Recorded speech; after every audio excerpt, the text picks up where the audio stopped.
Este lugar no tiene zona horaria, ni masa terrestre, y el sol sale y se pone aquí solo una vez al año. Durante más de 450 años, desde la era del rey Enrique VIII, miles de exploradores de todo el mundo intentaron llegar a este lugar esquivo, el Polo Norte. Algunos esperaban encontrar un paso al noroeste o al noreste hacia China y las Indias, y otros solo querían ver cómo era.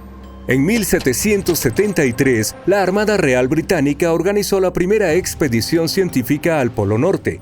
Constantine Phipps se ofreció a liderar la misión. Fue difícil para los dos barcos moverse a través del grueso hielo y tuvieron que ser remolcados utilizando embarcaciones más pequeñas. En algún momento, Phipps estuvo listo para abandonar los barcos al ver un mar completamente congelado, pero al final se liberaron del hielo y escaparon hacia mar abierto para regresar a casa sin alcanzar el objetivo. En 1882, el explorador estadounidense James Booth Ludwig logró acercarse al objetivo más que cualquier otro. Para ese momento, al menos 750 personas en 42 expediciones habían perdido la vida intentando llegar al Polo Norte. El 7 de septiembre de 1909, el New York Times salió con una portada sensacional. Peary descubre el Polo Norte después de 8 intentos en 23 años. Robert E. Peary, un explorador estadounidense, afirmó haber llegado al Polo Norte en abril de ese mismo año. Sin embargo, la comunicación en aquel entonces era más lenta que ahora, por lo que el mensaje recién llegó a Nueva York en septiembre. Una semana antes del famoso titular, el New York Herald había publicado su propia sensación de portada. El Polo Norte es descubierto por el Dr. Frederick A. Cook. Cook, otro explorador estadounidense, se había esfumado en el Ártico durante más de un año y tenía a todos convencidos de que había alcanzado el polo en abril de 1908, un año antes que Peary. Era realmente complicado aportar pruebas de que alguno de ellos hubiera llegado a la meta en ese entonces.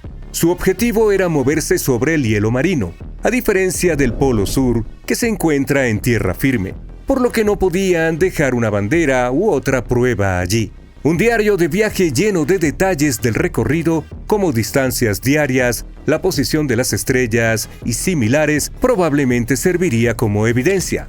Pero ni Cook ni Peary pudieron proporcionar ninguno de esos datos.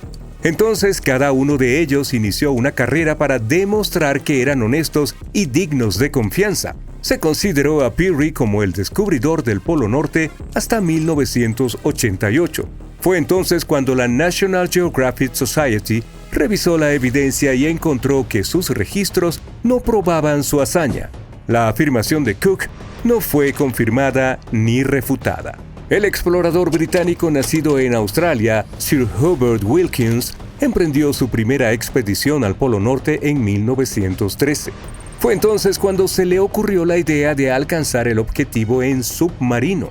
En 1931 pidió prestado un submarino especial llamado O-12 de la Armada de los Estados Unidos. La futura misión tenía dos objetivos principales: realizar experimentos científicos mientras flotaban sobre el hielo y se movían bajo el agua, y llegar al Polo Norte viajando por debajo del hielo. Planeaban estudiar el clima, tomar medidas de temperatura y recolectar muestras de agua tanto de la superficie como del fondo marino. El submarino que usó Sir Hubert fue llevado a un astillero en Nueva Jersey para ser modificado. Añadieron el equipo científico más moderno y cambiaron el exterior para que el submarino pudiera viajar bajo el hielo. El 16 de marzo, el submarino comenzó su viaje hacia el astillero naval de Brooklyn, en Nueva York. Pero incluso antes de salir del río Delaware, enfrentaron retrasos. Una tormenta de nieve los obligó a detenerse en el astillero naval de Filadelfia, y tuvieron que parar nuevamente para conseguir más combustible. Cuando el submarino estaba entrando al puerto de Nueva York, un tripulante de solo 27 años cayó por la borda y se ahogó.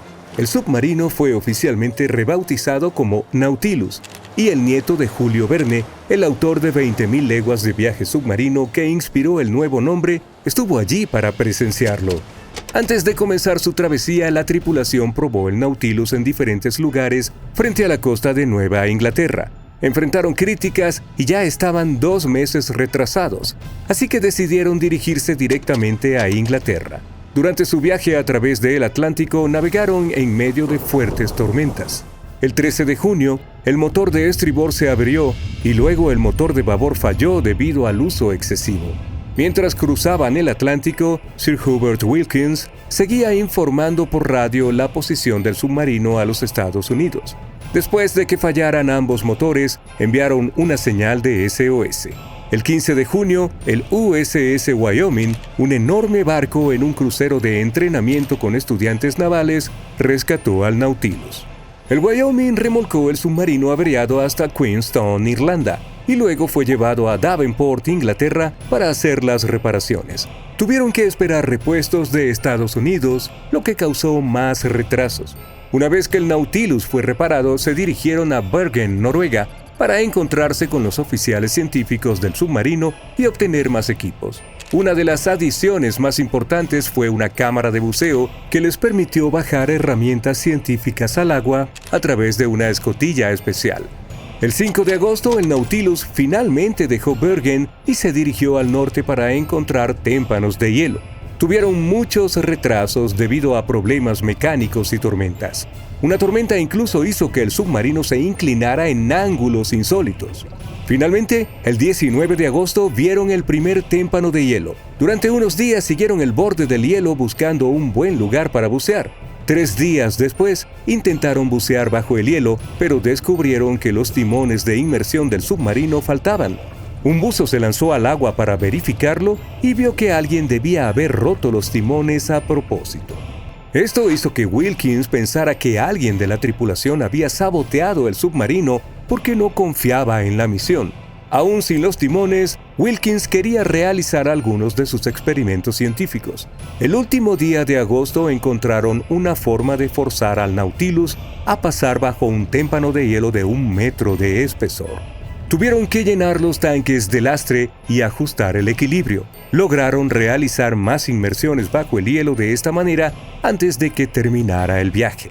Después de unos días más intentando investigar, Wilkins decidió que era demasiado peligroso permanecer en el mar. El Nautilus llegó a Svalbard, el archipiélago ubicado entre la Noruega continental y el Polo Norte, el 8 de septiembre tras atravesar la peor tormenta del viaje. Planeaban ir a un puerto de Inglaterra, pero otra tormenta causó muchos daños e hizo que los motores fallaran, por lo que tuvieron que detenerse nuevamente en Bergen. Después de obtener el permiso de la Junta de Navegación de Estados Unidos, el Nautilus fue remolcado fuera de Bergen y hundido en un fiordo noruego el 30 de noviembre de 1931. En 1958, un submarino estadounidense con el mismo nombre, Nautilus, se convirtió en el primer navío en alcanzar el Polo Norte viajando bajo el hielo. Este Nautilus era mucho más grande que los submarinos que lo precedieron. Tenía casi 100 metros de largo y pesaba 3.600 toneladas. Para compararlo, el otro Nautilus medía 53 metros de largo. A diferencia de otros submarinos, el nuevo Nautilus podía permanecer bajo el agua por más tiempo porque su motor atómico no necesitaba aire y solo usaba una pequeña cantidad de combustible nuclear. El 23 de julio de 1958 partió de Pearl Harbor, Hawái, en la operación Sunshine. Había 116 personas a bordo, el comandante Anderson, 111 oficiales y miembros de la tripulación y 4 científicos civiles. El Nautilus viajó hacia el norte a través del estrecho de Bering y recién emergió una vez que estaba en Point Barrow, Alaska. El 1 de agosto el submarino dejó la costa norte de Alaska y se sumergió bajo la capa de hielo del Ártico. El submarino viajó a una profundidad de 150 metros con el hielo de un grosor de entre 3 y 15 metros. A las 11:15 de la noche del 3 de agosto, el comandante Anderson le dijo a su tripulación: «Para el mundo, nuestro país y la Marina, el Polo Norte y el Nautilus pasó justo por debajo del Polo Norte sin detenerse». El 5 de agosto, el submarino emergió en el mar de Groenlandia y luego, 2 días después, terminó su histórico viaje en Islandia.